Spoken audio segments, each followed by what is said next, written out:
조제TV 시청자 여러분 안녕하십니까.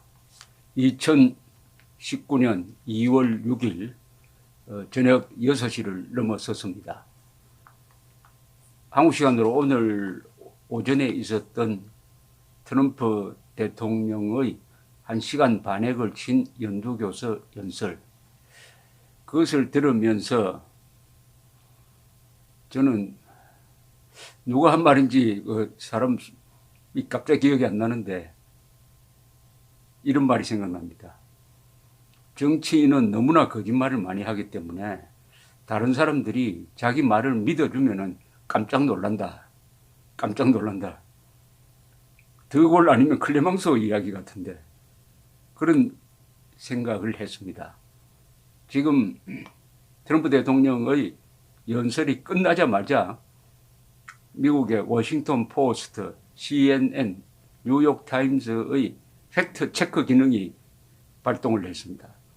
1시간 30분에 걸친 연설 중에서 사실을 왜곡하고 과장하고 조작한 것을 쭉 점검을 하는데 이 부분에서 제일 앞서 있는 게 워싱턴 포스트입니다. 워싱턴 포스트의 계산에 따르면 지금까지 트럼프 대통령은 하루 평균 7건 이상의 거짓말을 한다고 합니다.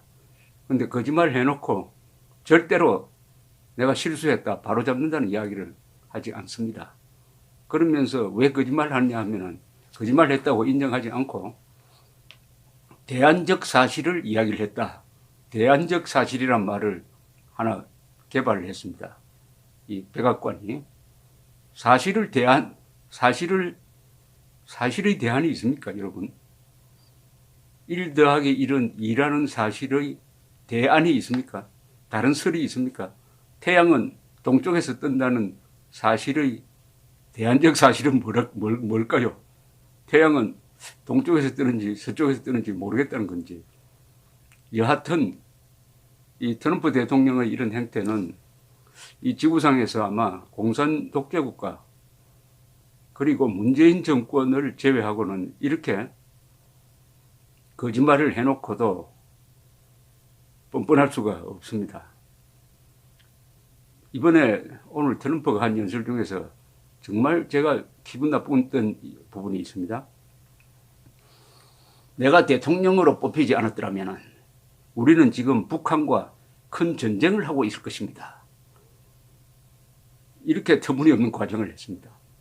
그러면서 자기가 김정은과 잘 지내기 때문에 지금 핵실험, 미사일 실험도 하지 않고 유해 송환 받았고 인질도 돌려받았고 그리하여 오는 2월 27일에서 28일 베트남에서 두 번째 만나기로 했다. 이렇게 이어붙였습니다. 아니 자기가 대통령이 되지 않았으면 지금 미국이 북한과 전쟁을 하고 있다고요? 트럼프가 한때 전쟁을 생각했던 적이 있습니다. 전 정권도 어떻게 하면 북한을 때릴까 생각했던 적이 있습니다. 그런데 똑같은 결론에 도달합니다. 첫째, 군사적 옵션은 어렵다. 북한의 핵을 제거하기 위한 폭격은 실패한다. 왜 실패하느냐? 폭격으로 없어지지 않는다. 반드시 군대가 들어가서 그 핵시설을 접수를 해야 되는데 그렇게 하려면 수십만 명이 들어가야 된다. 그것은 전쟁을 의미한다. 그리고 서울이 바로 북한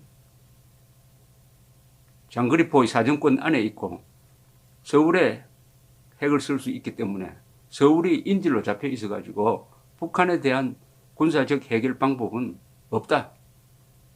트럼프도 똑같은 결론을 내렸습니다. 그러니까 미국 역대 대통령 중에서 그 누구도 북한을 군사적으로 공격해가지고 핵문제를 해결하겠다고 결심한 사람이 없어요. 검토 단계만 있었습니다. 특히 북한이 핵무장한 이후에 2006년 이후에는 핵무장한 국가를 군사적으로 공격한다는 것은 핵전쟁을 유발하는 것이기 때문에 불가능합니다. 불가능한데 그것을 믿으려고 하는 사람이 있죠. 트럼프도 불가능하다는 보고를 받았습니다. 그래 놓고 자기가 대통령에 뽑히지 않았으면은 지금 북한과 전쟁을 하고 있었을 것이다라고 이렇게 거짓말을 하고 있습니다. 왜 이렇게 거짓말을 하냐? 거짓말 해놓고는 자기가 지금 김정은과 만나가지고 아무런 진전이 없는 것을 합리화하기 위해서 뭐 유해송환 받았다 이런 이야기를 하는데, 유해송환은 그 전 정권도 다 받았습니다. 이것은 국방성에 국장급이 자랑할 수준의 이야기입니다. 이걸 보면은 저는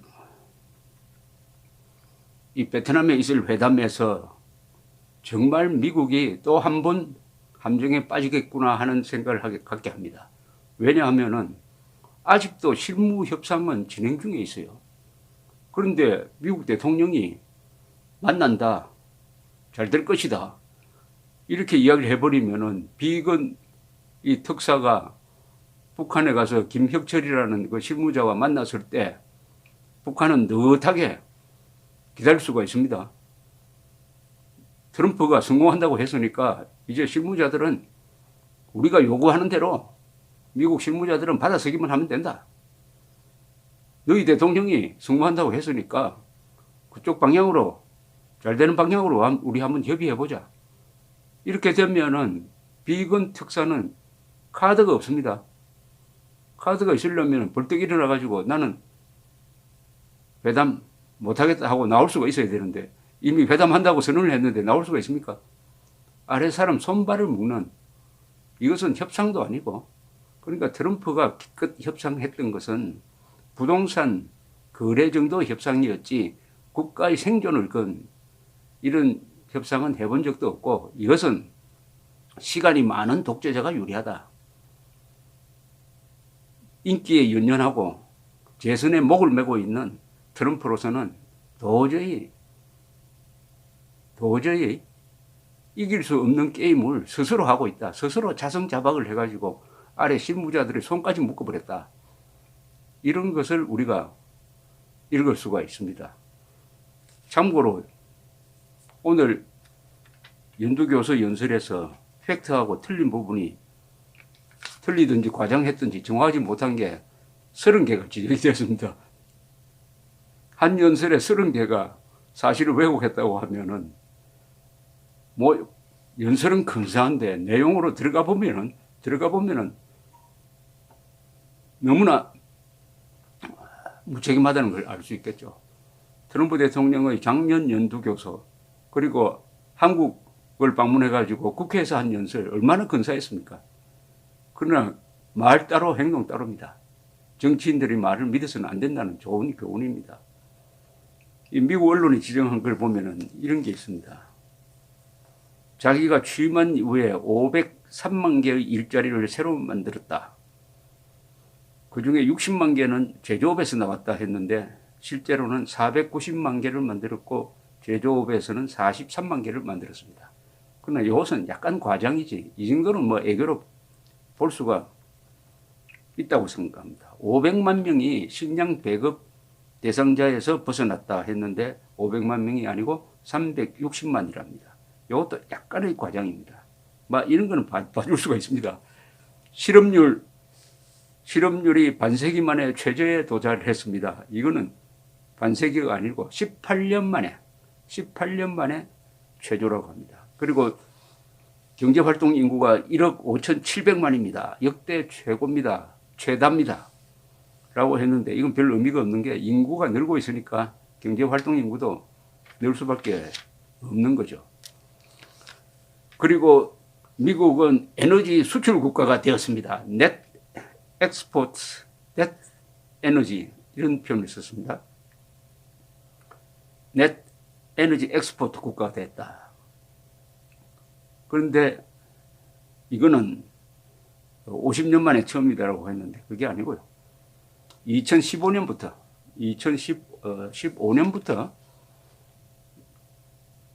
에너지 수출 국가로 바뀌었습니다. 2015년이면 오바마 행정부 시절에 이게 오일 세일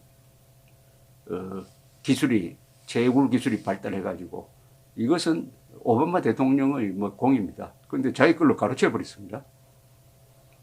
그리고 불법 이민의 문제를 이야기를 하면서 불법 이민자 3분의 1이 성폭행을 당했다고 했는데 이것은 국경 없는 의사회에서 56명의 여성을 치료하는 과정에서 그중에 3분의 1인데 이걸 마치 전체 여성으로 이렇게 일반화해서 이건 과정이죠.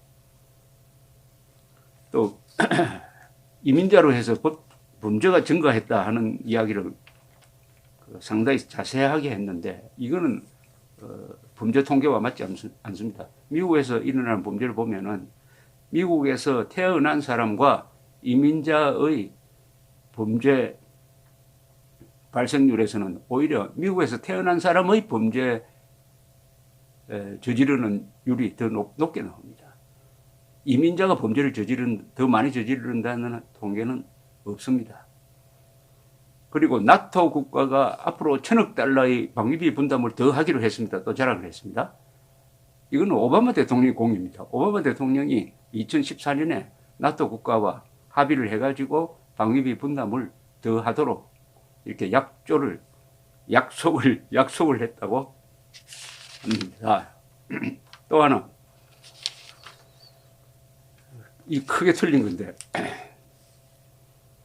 중동에, 그러니까 이라크 전쟁, 아프가니스탄 등 중동 전쟁에 미국이 7조 달러를 썼습니다라고 했습니다. 7조 달러를 썼습니다. 전쟁비로. 실제로는 얼마나 썼느냐. 1조 7천억 달러를 썼어요. 그러니까 이거는 약 4배를 과정을 했습니다. 4배를 과정을 했습니다. 다만 전비에다가 이자 붙이고 그다음에 그 참전한 군인들에 대한 보상이나 뭐 연금을 더 많이 준다든지 해가지고 계산할 것 같으면 2056년에 가면은 한 7조 달러가 된다고 합니다. 그런데 트럼프 대통령은 이미 7조 달러를 썼다라고 했습니다. 그리고 아프가니스탄을 미들리스트라고 했는데 아프가니스탄은 중동으로 분류되지가 않습니다. 1994년에 클린턴 행정부 때 북한 핵 문제를 해결하기 위해서 이 군사적으로 공격할 수 있는 방법이 없느냐 하는 것을 검토한 적이 있습니다. 그때는 군사적 공격으로 할 수 있었습니다. 왜냐하면 북한이 그때 핵폭탄을 갖고 있지 않았습니다. 그런데 어떤 정도로 이런 이야기를 들은 김영삼 대통령이 클린턴에게 전화를 걸어가지고 나의 허가 없이는 절대로 북한을 공격해서는 안 된다 라고 이야기를 했다고 합니다. 자신의 회고로 해서 자신이 전쟁을 막았다 그런 식으로 표현을 했습니다. 사실은 클린턴이 국방부에 검토를 시켜보니까 국방부에서도 북한을 군사적으로 공격하다가는 수십만 명의 사상자가 나올 수가 있다 하는 보고를 받고 아 이건 안 되겠구나 하고 접었던 겁니다. 그런데 그 검토 과정에서 그런 정보가 들어와서 김영삼 대통령이 전화를 걸었는데 이걸 아주 자랑을 했습니다. 김영삼 대통령은. 근데 나중에는 오히려 아 그때 내가 말리지 않았으면 좋았을 텐데 라고 이야기를 했다고 합니다. 오늘 트럼프가 자기가 아니었으면 지금 북한과 큰 전쟁을 하고 있을 것이다 라고 했던 것과 비슷한 전형적인 정치인의 과장법입니다. 감사합니다.